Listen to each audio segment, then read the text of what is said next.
My brother rescued me from the babysitter, and now we've both been abandoned by our parents, and I'm trying to save him from depression. I'm 20 years old and currently in my fourth semester at university. I can largely thank my brother Mike, 27 years old, male, for being able to go to university. This has led to both of us being estranged from our family. The reason for writing this is that I need to help him escape the depression and loneliness that has resulted. Some background information. We come from a patriarchal, conservative Christian family where everything follows the principle of listen to your parents, although we really practice it. My parents are both 43 years old and the oldest siblings in their respective families. My father's parents have 2 brothers and 1 sister, all of whom live 20 minutes away from my parents' house. All my aunts and uncles are married and I have 8 cousins. My family also came from here, but they all left the area. My grandparents moved to a retirement community in Oz a few years ago. My uncle is a career military man and is currently stationed in Corps. My Aunt Kay moved to Oz after graduating from college to pursue her career. We are from a Midwestern U.S. state and are Caucasian. The farce began in the spring of 2020 when my 22-year-old sister, Lisa, was still in college. Just that March, she got pregnant after a party before being expelled from college. She didn't know until she came home in the fall of 2020. I started applying to college in my senior year of high school while my pregnant sister lived at home. Mike had graduated a few years ago and started his career about 90 minutes away from home.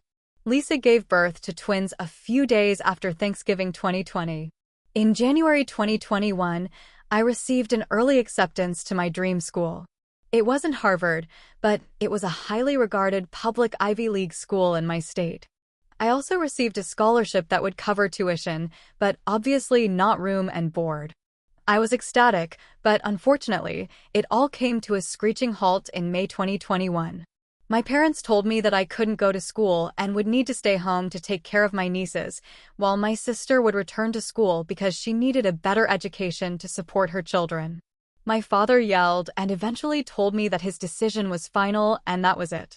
What happened, call me, was that yes, that was impossible and we made a plan. I'd like to take a moment to pay tribute to the Reddit posts from early 2021, where they discussed the steps and things/considerations needed to successfully leave home permanently, which is exactly what we did. We discussed the plan a few times when he visited and took me out to lunch, and one day Jia had packed all my essentials and left a letter for our parents. After lunch, we went straight back to his apartment. As you can imagine, the consequences were explosive. First, there were angry phone calls and text messages, and in the end we were both abandoned by our families because they didn't think we were loyal enough.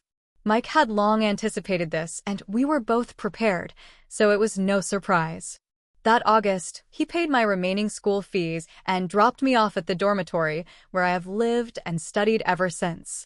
He continues to pay for my room and board and other expenses not covered by my scholarship. I am eternally grateful to him for all he has done for me. Since then, we have almost stopped communicating with our parents, sister, aunts, uncles, and grandparents. I still keep in touch with 2 cousins, F19 and F17, who support me and think we made the right decision. We do keep in touch with Mom and have flown out to Australia to spend time with them over the past 2 holidays.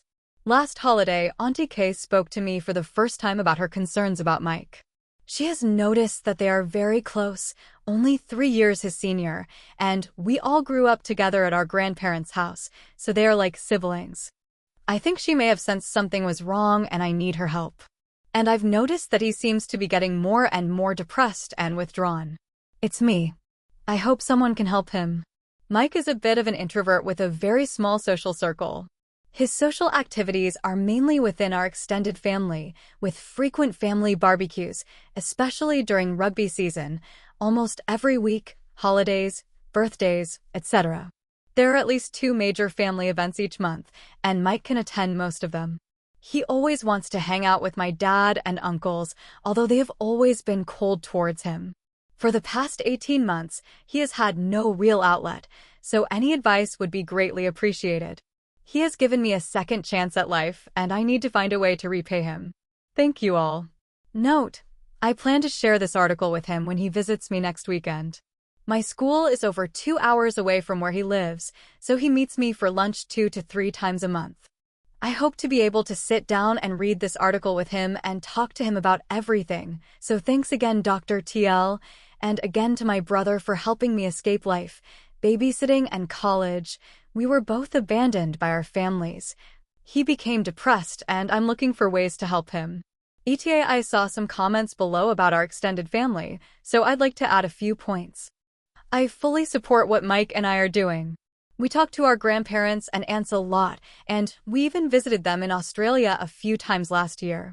From conversations with my dad's side of the family and my cousins, it seems that some of them think we're not in the wrong, and that we just listen to my dad because he's the oldest.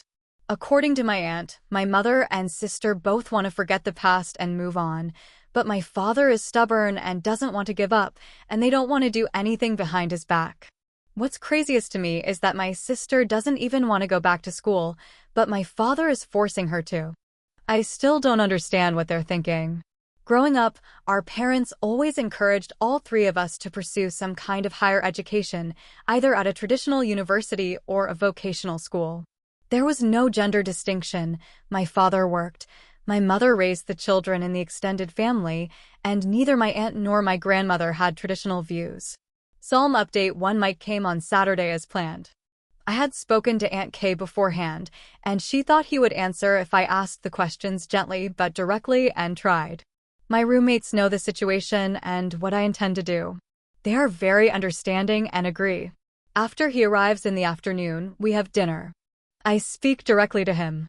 I and Aunt Kay have noticed some changes in his behavior, and he seems very depressed.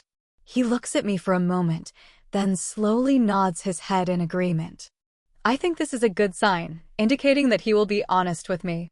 I said I wanted to help him, that I hoped he would open up and talk to me, and that I would not judge him for what he said. Okay, then I pulled out my laptop and mentioned that I had posted a thread about him on Reddit. He looked at me with a confused expression. I sat down next to him and asked him to read it, and we would talk about it later. After reading the title, he basically collapsed and put his hands over his head. Yes, I think the title was very accurate. I hugged him and said we would talk when he was ready.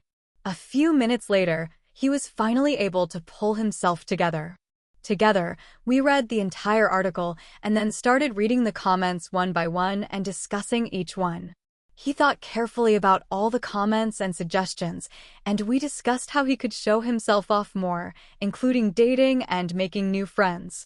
He even divided all the ideas into outdoor, indoor, online, etc., and was willing to try anything. The city he lives in is not big, but with a quick look around, there are things to discover, so the chances are there. He felt a little embarrassed about the attention he was getting, and I knew he would, but I just told him that everyone saw him as an excellent older brother. There were a few comments about suicide or drug use, and I was really worried, but he assured me that he didn't do drugs or drink to excess, and that in the time I had been at his house, he had never drunk more than 6 bottles of Guinness or craft beer. I will definitely continue to remind him, because I don't want him to drink to escape. He says that although he has never really wanted to hurt himself, he sometimes feels lost in the dark, which really can ruin his mood, and he sometimes feels struggling and very depressed. He says that he often looks in the mirror because he is embarrassed about his life outside of work. Compared to his friends, he really only has the closest friends have entered the next stage of life, while he has stagnated, feeling like he is left behind and unable to move forward. He is afraid that he will become one of those people who have their own exclusive children. He often drives around the city for a few hours after work because he doesn't want to go home. Occasionally, he says that he doesn't care whether he wakes up or not when he sleeps. All this makes me feel scared and sad. He admits that this is, to say the least, an unhealthy way to talk, and that he needs to seek professional help as soon as possible. We talked about his social life after university. He said that in the first few years, he and his closest friends met several times a week and traveled somewhere together every few months. In 2019, he broke up with his girlfriend of 4 years. After the lockdown began in 2020, he and his friends still met, but less and less often, as they were more focused on their SS and later, children. Eventually, they met once a month or less. Mike was aware of this, but said he had a hard time meeting new people or finding people who wanted to make new friends, rather than just hanging out while they did whatever activities they did. He said he had a hard time breaking into the existing circle of friends and had a few acquaintances, but no one he really felt close to. Meanwhile, he was attending more and more family events just to fill the void, socialize with people, and babysit our nieces after they were born. After that, he felt completely lost and his mood plummeted, but didn't know how to express his feelings until I pressed the issue. Someone mentioned that I shouldn't continue to defend my parents, and I agreed that what they wanted to do was inexcusable. I asked Mike if he would consider reconciling with his family if they made the first move. He said, "Lisa, yes, Mom, and maybe the others, but I'm a little surprised." I asked him why, and he said they basically told him their true thoughts about him and his life and interests.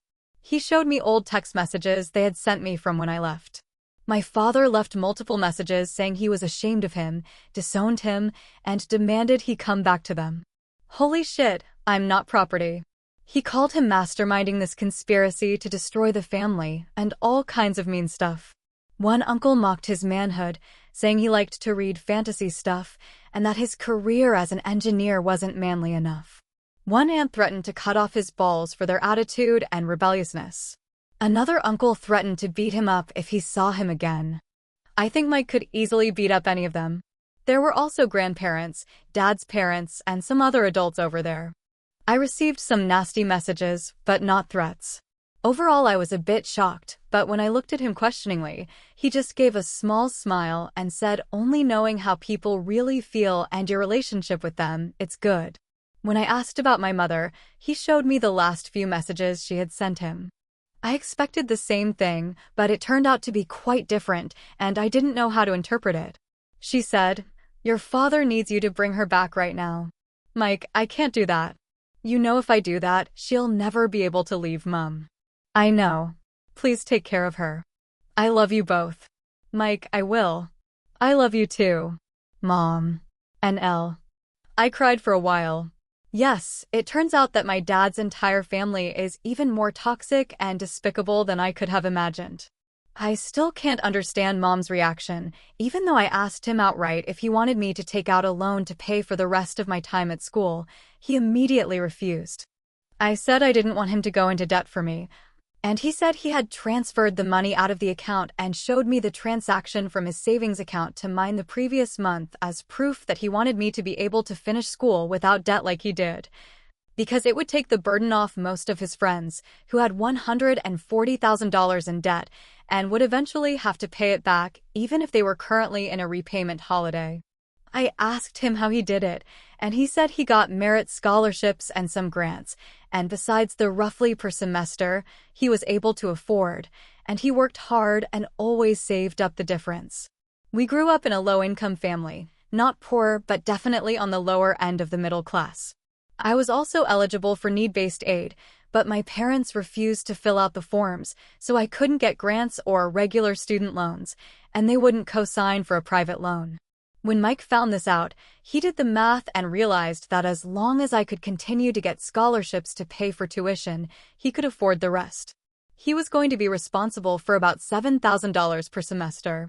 I knew he wasn't going to get into debt for me, and I made sure to make sure my GPA was well above the level needed to maintain my scholarship. He told me not to worry about money and just do my best. I also found out that he was still sending money to our younger sister every month. I knew he had done this before, but I didn't realize he was still doing it. He shrugged and said, "Not much to eat." We talked for a long time, longer than I expected, and my roommate came home around 7 o'clock and asked if we wanted some dinner. I asked Mike if he wanted to stay and continue the conversation, and he said yes. We ordered pizza, and the 6 of us plus my 3 roommates and a BS sat in the living room to eat. In the worst-case scenario, he didn't really know any of my friends except for me. His body language indicated that he felt uncomfortable and tense, with his head down and shoulders hunched forward, but my friend Nikki made sure to engage him. After 10 to 15 minutes, Mike visibly relaxed. He sat up straight, looked much more relaxed, and was more willing to engage in conversation. I was happy for him and thought that maybe he just needed a little more time to really open up and feel comfortable talking freely with his new friends. That night, he slept on our couch. On Sunday morning, he took me to breakfast, where we continued chatting for a while before he dropped me off at work. We hugged for a long time, and he thanked me for understanding that he needed help and for reading the comments, talking about his feelings, and coming up with ideas and plans that made him feel better. I told him that I loved him and would always be there for him, and reminded him that we were a team. After work, I called Auntie Kay and we talked about everything. She was very happy that I was able to get him to open up and understood that it might have been difficult for him to ask for help. She will continue to encourage him to be more open and to go out more. This is where we are now. He has some homework to do and try some new things and go out and meet new people. I also told him that he has to have at least 2 dating accounts before we meet again, and I will help him set up a good profile. I am glad that he doesn't have too many regrets about what we did. I know I do and am really focused on moving forward. I know it will be a long and possibly sometimes painful process for him, but I told him I'll be there with him every step of the way. I also contacted some of his friends on S to see if they would be willing to talk to me about him. I also want to talk to their SOS because they knew him and I want to get to know him from a female friend's perspective rather than a sister's perspective. Oh, and that commenter/DM who said I should have sex with him to help him. I don't know what to say except that he's not my type. We're not that close. I guess this counts as an update. If anything else happens, I can put it in the comments or on my personal page. If the post is locked, I'd like to sincerely thank everyone who responded for their kind words, love advice, thoughts, and updates on things we hadn't realized or considered. Update 2, I will definitely explain my situation to the financial aid office to see if I can be considered an independent student for aid. Thank you for the information, I didn't know that was an option. Update 2, I know he blocked everyone except our mom and sister. I know our niece probably grew up in that environment, and it makes him sad. Update 3, my father's control of Uber continued until our grandparents, mom and dad, permanently moved to Australia. I think Grandpa was the head of the household since we all lived in their house. Mike was already at university at the time, so he didn't fully understand the situation, which happened to coincide with the time my sister discovered boys in the 8th grade, so it was probably a mixture of my two 15 and 16-year-old male cousins who had already embarked on my uncle's path, and the way they treated my sister made me sad, and the thoughts continued. For he has always been a good brother to my sister and me. When we were young, he took care of us, and when he got a job, he made time to spend with us. Then, when he came home from college on vacation, he would take us both out for ice cream or something else just to chat. Mom did the same with all 3 of us, even when we didn't have money, and she would take us out every week to talk about things, even if we just bought $1 McDonald's drinks and split fries. I felt that SL going out to eat with friends was the first time I saw him interact with strangers in a casual social way. It made me see that his initial performance was cold and mechanical, but after a while, he slowly integrated into the conversation, and his friends deliberately included him. BF Rob even talked about some school things, because Rob went to the same university as Mike, and they both went to my biggest competitor. It's like once he was able to relax and fit in the room, he changed and was able to participate naturally. 6. He agreed that he needed to treat his mental, emotional, and social health with the same priority and focus as he would help someone he cared about and work on building new relationships. This could be a long and sometimes painful process for him, but he knows he has support. 7. He is arranging an appointment with a therapist through his employer's EAP to help him work through some of the issues I mentioned in the update. I assured him that I would not judge him, but some of the things he said really scared and saddened me, and he is suffering so much inside. 8. I have not seen the family text messages he showed me before, as they were sent just after we had left. I just never deleted them. I think everyone is right in saying that my mother is suffering from emotional abuse, and it makes me worry for her, my sister, and niece. 9. I plan to have already started trying to connect with him more by FaceTime SL than just texting to try to build a closer relationship with him. Update 3. After I initially posted, I realized I was too close to the situation to accurately assess my family dynamics. I had tried to defend my parents, so I learned a lot by reading the comments here, which made me think, yes, my parents often preach about being a good Christian and being obedient to my father, etc., but there's more. Someone pointed out that I feel that my father's family was more narcissistic and controlling than the typical family in our community, while my mother, who came from the same church and was more moderate, now finds it difficult to separate church and family. But in the end, it may not matter. My father was the eldest son, even among all his cousins, and he was supposed to be a role model for the rest of the family, but the result was not ideal, which embarrassed the whole family. My father did not continue his education after high school and basically held low-paid jobs. In contrast, my uncles all went to trade school and were doing much better than my father. This hit his self-esteem again. After I started school, my mother got a better job after training in computer SL office software and earned more than my father, but not enough to support my younger sister and niece on her own. My father didn't want more children, as he felt he was almost done. I'm a graduating senior and girls are much more difficult than expected. This has also been mentioned in the comments and is definitely true. My father and uncles, and apparently my M15 and M16 cousins, are like a crazy version of Lord of the Flies. They get together and drink and basically laugh and talk about how they don't like my cousins who are starting to become my uncles. And my two oldest cousins, F17 and F19, are desperately trying to leave. They talk behind my back about my brother, talk about a lot of family members, and get drunk and brag a lot about my brother. I think some of the commenters below are right. A lot of it is jealousy because he makes much more money from his school than they probably would now. My uncle definitely thinks any office work is unmanly. I've heard that many times in relation to Mike. One of the things my father is to be commended for is that he fully supported Mike's career path. My father has an opinion on many other things, but work is not one of them. I apologize for the confusion this has caused. They openly mocked Mike's interest in reading about computer games and robots. He was part of our school's robotics club.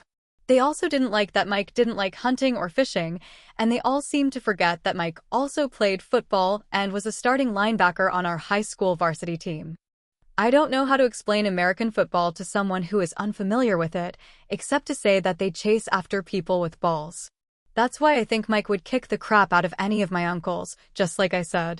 My uncles are good at bragging after a few drinks, and I think they would be scared shitless if they actually had to face him.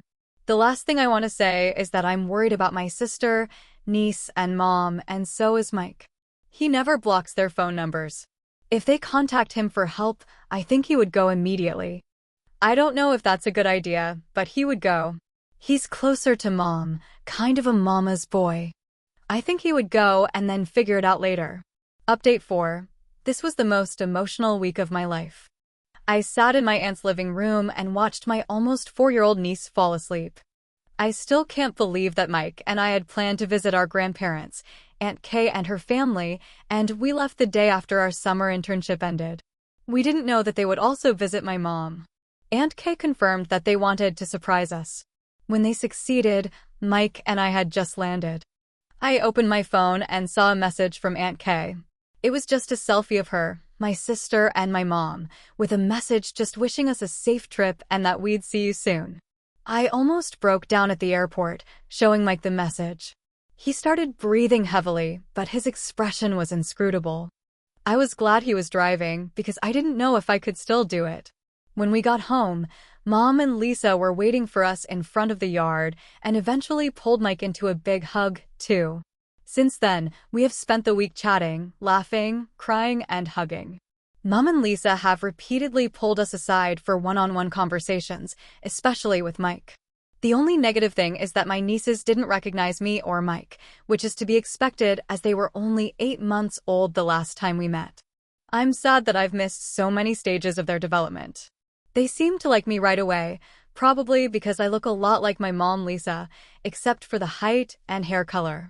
They haven't really warmed up to Mike yet, but Lisa reassured him again and again that they would get to know him. This is where we are now. I'm completely drained, but I'm happy that Mike and I are going home later today and that I'll start my senior year next week. I know I'll see them a lot in the future. I'm so glad my mom finally told my dad that she wants a relationship with her kids, no matter how he feels. I feel like a huge void in my life has been filled. Thank you to everyone who has read and responded to my story. It has helped Mike and I more than you know over the past 18 months. I love you all. And thanks to you, we are all doing much better now. They have visited me at school several times over the past term, and we spent Christmas at Mike's house. Although we are still slowly getting used to the children, I am now beginning to understand them, which makes me very happy.